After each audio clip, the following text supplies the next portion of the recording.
दोस्तों, मार्केट में आज जो धमाका हुआ है उसका इम्पैक्ट सीधा आपके पोर्टफोलियो पर पड़ेगा।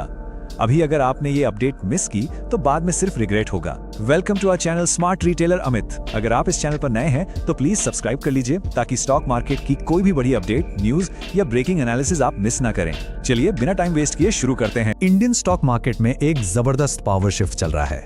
आइए इसे समझते हैं। FIIs लगातार बेच रहे हैं पर मार्केट है कि गिर ही नहीं रहा, तो आखिर चल क्या रहा है? ये है असली बैटलफील्ड। एक तरफ FIIs की सेलिंग है तो दूसरी तरफ DIIs की जोरदार बाइंग। एक जमाना था जब FIIs मतलब फॉरेन इंस्टीट्यूशनल इन्वेस्टर्स ही मार्केट के बेताज बादशाह थे। वो बेचते तो मार्केट क्रैश, खरीदते तो बूम। मार्केट का यही सीधा साधा नियम था।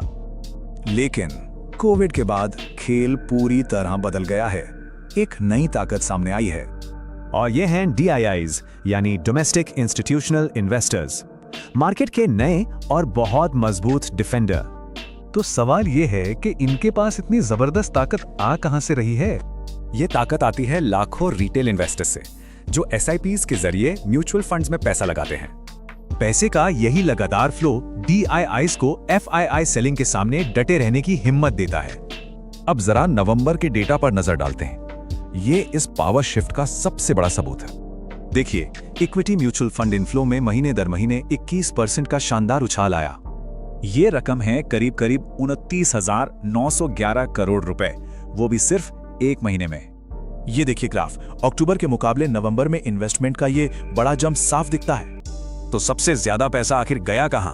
कौन से फंड्स रहे टॉप पर? Flexi cap funds clear winner रहे। सबसे ज्यादा पैसा यहीं आया।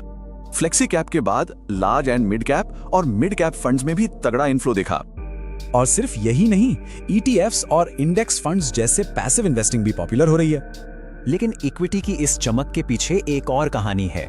डेट फंड्स से भारी पैसा निकला। तो इस FII DII की टक्कर और नए पावर डायनामिक का नतीजा क्या निकल रहा है? सीधा सा मतलब है, FIIs अब पहले की तरह जब चाहे मार्केट को गिरा नहीं सकते, क्योंकि DIIs रिटेल सिप्स की ताकत से हर गिरावट पर सेलिंग प्रेशर को अब्सॉर्ब कर रहे हैं। तो की टेकअवे ये है कि हमारा मार्केट अब ज्यादा मजबूत है, FIIs की मनमानी कम हो रही है।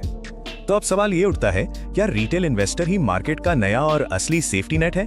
This video is for educational and information purpose only. This is not financial, legal or professional advice. We are not SEBI registered advisor or experts, and viewers should conduct their own research and consult qualified professionals before making any financial decisions. The channel is not liable for any losses or damages arising from the use of this content.